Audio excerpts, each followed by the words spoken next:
ദൈവനാമത്തിന് മഹത്വമുണ്ടാകട്ടെ. ഇന്നത്തെ പ്രഭാതത്തിലെ ചിന്തയ്ക്കായി ലഭിച്ചിരിക്കുന്ന വേദഭാഗം 32-ാം സങ്കീർത്തനത്തിൻ്റെ 1-ാം വാക്യം. ലംഘനം ക്ഷമിച്ചും പാപം മറച്ചും കിട്ടിയവൻ ഭാഗ്യവാൻ.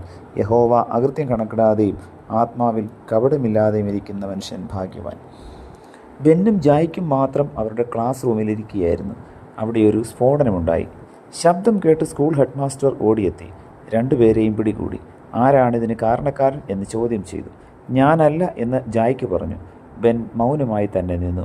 അവൻ കഠിന ശിക്ഷയ്ക്ക് വിധേയനാകുകയും ചെയ്തു. ശിക്ഷ കഴിഞ്ഞ് ഹെഡ് മാസ്റ്ററുടെ മുറിയിൽ നിന്നിറങ്ങി വരുമ്പോൾ യഥാർത്ഥത്തിൽ കുറ്റം ചെയ്ത ജായ്ക്ക് ബെന്നിനോട് പറഞ്ഞു, നീ ഒരു മണ്ടൻ തന്നെയാണ്, ഞാൻ ചെയ്തില്ല എന്ന് നിനക്കും പറയാമായിരുന്നില്ലേ? അപ്പോൾ ബെൻ പറഞ്ഞു, നാം രണ്ടുപേരിൽ ഒരാളത് ചെയ്തിരിക്കണമല്ലോ. നീ ആദ്യമേ തന്നെ ചെയ്തില്ല എന്ന് പറഞ്ഞു കഴിഞ്ഞു, പിന്നെ ഞാൻ എന്തിനാണ് പറയേണ്ടത്? ബെന്നിൻ്റെ ഉത്തമമായ നിലപാടോർത്ത് ജായ്ക്കിൻ്റെ ഹൃദയം ഉരുകി.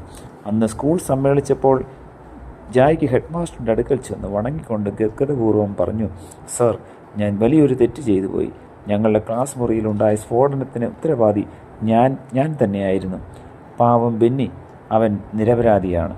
നിരപരാധിയായ ബെന്നിനെ ശിക്ഷിച്ചതിൽ ദുഃഖിതനായ ജായ്ക്കിന് കൈക്ക് പിടിച്ചുകൊണ്ട് ഹെഡ് മാസ്റ്റർ ബെന്നിൻ്റെ സമീപം ചെന്നുറക്കെ പറഞ്ഞു, ബെന്നെ കുഞ്ഞെ, ജായ്ക്കും ഞാനും നിന്നോട് മാപ്പ് അപേക്ഷിക്കുന്നു. കാരണം ഞങ്ങൾ രണ്ടുപേരും നിന്നെ ശിക്ഷിച്ചതിൽ കുറ്റക്കാരാണ്.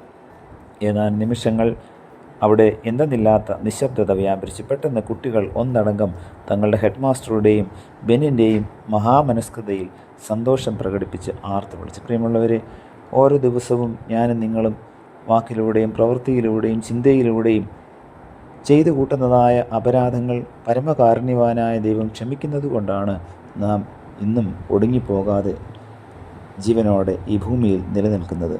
പരമകാരുണ്യവാനായ ആ ദൈവത്തോട് നന്ദിയുള്ളവരായി ജീവിപ്പാൻ തക്കവണ്ണം ഇന്നത്തെ വചന കേൾവി നമ്മെ ഓരോരുത്തരെയും സഹായിക്കട്ടെ. പ്രാർത്ഥിക്കാം. പ്രിയ കർത്താവേ, നൽകി തന്ന വചനത്തിനായി നന്ദിയോടെ സ്തോത്രം.